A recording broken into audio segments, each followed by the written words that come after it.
It makes me feel bitter, but whenever a non-fat person talks fondly about something that is inaccessible to fat people, it fills me with rage. I think the rage comes from knowing that they don't even realize that they're privileged for getting to enjoy those things. Have some awareness. Wow, so what you're saying is you're way more self-centered than you care to admit. The whole world doesn't revolve around you. And just because you can't partake in an activity doesn't mean the people that designed it exclusively made it to not accommodate you. For example, I'm tall. Some roller coasters I can't go on. Do I go on, everybody's against me. It's just they must hate tall people. This is tall consequence. People just have so much short privilege. No, I don't, because I'm sane. So maybe you should take a step back, try not being so self-centered, and realize that you aren't the center of the universe. What's going on, Moderchodes? It's your boy Long Nail, back again with another new video. And in today's video, we're going over the hot posts from r/FatLogic. Let's get into it. The desire to lose weight is always fatphobic. If you're truly fat positive, you'll know that. No, it's not. And this idea that you can't want to be at a lower weight is insane. Why? Why can't I? Because it makes you feel bad about yourself if I try to lose weight and succeed and you did it and you couldn't. So now instead of going, I'm going to try again and switch some things up, you would rather go, this person obviously is they're just fatphobic because they were able to do it and I couldn't. Look, I know losing weight can be hard. I've been there, but at some point you have to take personal accountability for yourself. How many excuses you want to make? How many people you want to blame? At some point you got to look at the person in the mirror and go, I'm responsible for where I'm at, and I'm the only person that can change anything about it. Instead of going, I'm going to be mad at everyone and I'm just always going to walk around mad and everything's designed to be hard for me to use and everybody that's skinny just obviously doesn't like me. No, that's not the case. You're making that your reality, and when you act like this, it just makes everybody not like you. Not because your size, but because you have a terrible personality. The people who push the diet and exercise to lose weight paradigm the hardest are usually the ones who profit off it the most. Cough, Jillian Michaels. Okay, so yes, there is a lot wrong with the diet and fitness industry. I don't know about this particular person's involvement. However, again, you can't just always blame everybody else for the situation you're in. Yeah, there's plenty of nonsense products that get pushed and tons of people buy it and they go, this is the secret. This is what will make me get lean. I'll finally lose the weight I've wanted to lose. This ab belt it's the solution. And those people that are selling that, they're honestly terrible people. And it's unfortunate that you were at a place where you didn't know any better and you felt so down that you were willing to try anything and they took advantage of that. That's the disgusting part of the industry. But hopefully you learned, and now if you don't, I'm telling you, you lose weight, not by any of these gimmicky things, and there's no special pill you're going to take. It's by eating less food in calories than the amount of calories you burn in a day.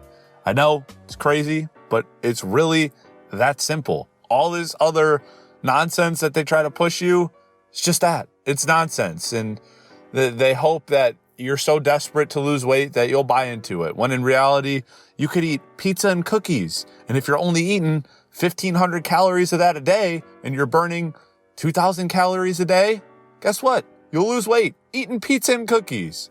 Probably not the healthiest way to do it, but I can guarantee you'll lose weight. Flat tummy challenge. Having just a flat tummy isn't a sign of fitness. This might be a sign of weakness, nutrition deficiency, low strength, and much more. Don't feel superior. Save this post if you agree. You guys saving this post? Okay, yep, me either.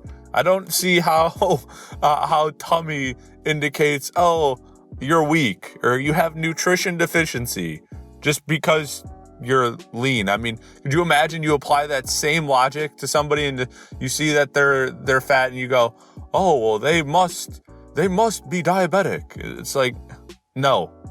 Sure, there's a higher chance that somebody super skinny has a nutrition deficiency, but you don't just blanket statement everybody and go, this person, everyone that's fat has diabetes.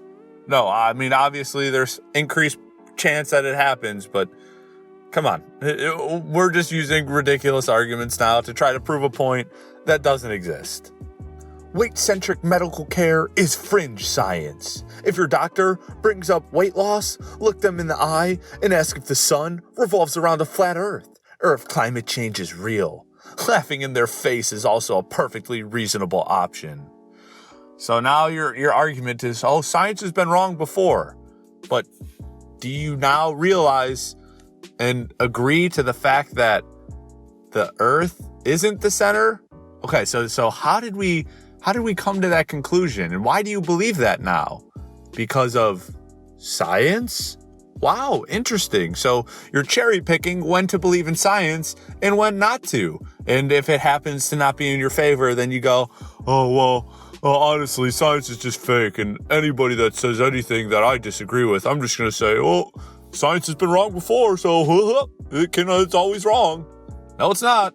We've done plenty of studies and have clearly verified the effects of being overweight. And if your doctor tells you, hey, you're getting to the stage where I'm getting worried, then you should probably heed that advice because it's backed scientifically, not just cherry picked because they don't like you. They're actually looking out for your best interests when they tell you, hey, you might want to lose weight. Now, if you just want to sit there and laugh in their face and deny the reality of the situation, then that's a choice that you're going to have to live with when, inevitably those things that your doctor's warning you about happen. Now, I honestly hope they don't. And if you choose not to and you choose to laugh in your doctor's face, fine. I genuinely hope that you are perfectly A-okay for the rest of your life and it never has any consequences. That would be wonderful. Fortunately, that's not the reality of the situation. Some people get lucky, others don't. The doctor's just looking out for you. I got into a big old Facebook argument with folks around dieting, as so many of my friends have been posting before and after pictures, as well as talking about being on the keto diet. I discussed Haze with them and discussed my point of view. Well, they came at me as a group saying I'm health shaming them and promoting fat acceptance. How dare I? Well, anyway, I deleted my post after they started quoting correlations between obesity and passing away. I guess from now on, I have to keep my fat mouth shut when they discuss diets and hating themselves. So you don't like it when they say this stuff to you, but you are very happy to turn around and say the exact same things to them? I don't get it. I mean, seriously, you can't have it good both ways. Either you don't say anything and you tell them, I'm not going to say anything, you don't say anything, or you guys both say your piece, but there is no, I get to say my piece and then I don't want to hear you talk. That's just not how it works. It's never going to work like that. We've never seen a case where a parent was doing something wrong that resulted in a child's high weight. But people love to blame parents, especially mothers when children are fat. Okay, so explain to me, if not the parent's fault, whose fault is it? Because I know the baby definitely isn't walking and feeding themselves because they can't walk or feed themselves. And, I think usually the person that's doing that is the parents. So whose fault would it be then? I mean, baby has no idea. Even a child has no idea of the consequences of certain foods that they eat and the amount of food that they can eat healthily and not gain weight. They don't know that they're supposed to learn that from their parents. And when their parents go, it's not a big deal, I really don't care. They want food, I give them as much food as they want. They want pizza and cookies, I give them pizza and cookies all day. And then they do it so much that the kid is now extremely overweight, obese, can't even do stuff as a 5-year-old, and it's sad. And then they want to go, it's really not the parents' fault. Yes, it is.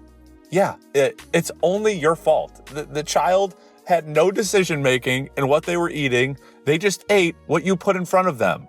Guess what? If you put Brussels sprouts and broccoli in front of them, they would eat that too. I mean, seriously, if not Brussels sprouts and broccoli, I'm sure there's plenty of healthy things you can find to put in front of them.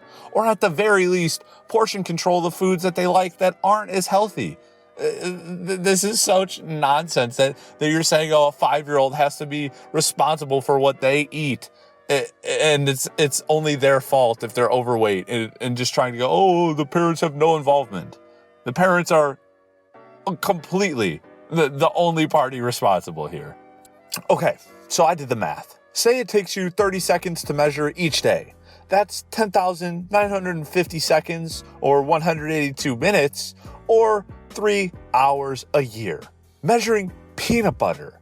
That's a movie date you missed out on, or an extra 3 hours of sleep. Whoa, hang on there. Let me flip this on you real quick and get it from an angle that you probably didn't think of when you were making this post. Now, let's say that it takes you just a few seconds longer to get up because you have to lean back and sit forward. Okay, now let's add that, okay? Now let's say you probably take more trips to the fridge, right? And I'm assuming you walk probably at a slower pace. Now, if we add that all together, it's looking like it's more than 30 seconds each day. And it's almost like if you were the other person, the 30 seconds a day would be better. You don't want to hear that, right? You just want to hear, oh, tracking is bad. It takes time and energy.